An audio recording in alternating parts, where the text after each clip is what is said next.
It wouldn't have been possible to do much of what we did without women.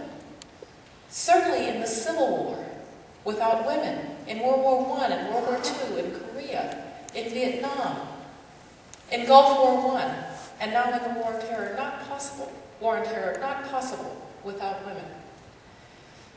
But we need to fully recognize, and I think we're getting there, that our women soldiers are full partners in war.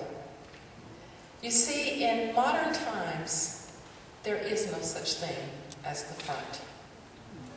In modern times, the front comes to you. And so if you're a helicopter pilot, or you're a medic, or you're a signals officer, you are in combat. That's the way war is today. And so our women in uniform deserve the respect, deserve the honor, and deserve the gratitude of this country because they are full partners in this war on terror. They, like their male counterparts, are the reason that Americans can sleep at night. I once said, after September 11th and the horrors of that day, that I wanted the American people not to get up worrying about terrorism every day. That would mean that the terrorists had won.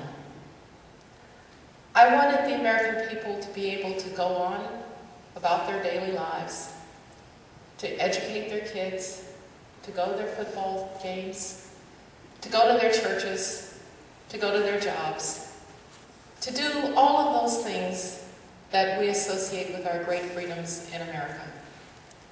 But I know, and Americans know, that we can only do that because there are those who every day stand vigil and guard our freedom. In tough places like Baghdad, in tough places like Hilla, in tough places like Basra, Kabul, Kandahar, in difficult places around the world, the American armed forces stand guard and stand vigil so that our freedoms are secured. But you stand guard and you stand vigil for something more, for a set of beliefs that are universal, that all men and women crave and desire to be free. That there are no corners of the world that should be left to suffer in tyranny. That there are no peoples who deserve to live a life under dictators. That every man, woman, and child deserves to be able to say what they think, to worship as they please, to be able to choose those who are going to govern them, and to throw the bombs out if necessary. And every man, woman, and child deserves the right to be free of the knock of the secret police at night. That is the principle for which we fight.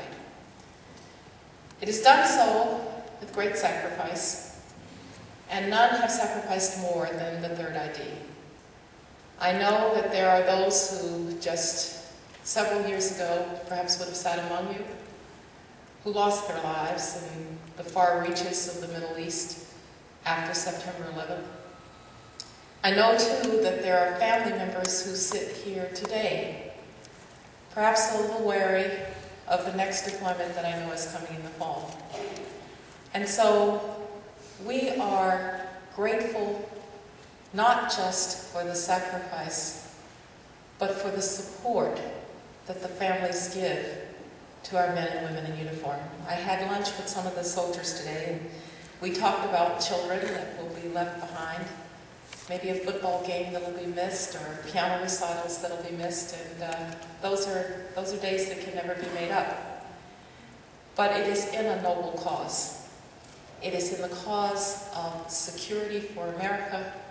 It is in the cause of decency for men and women around the world.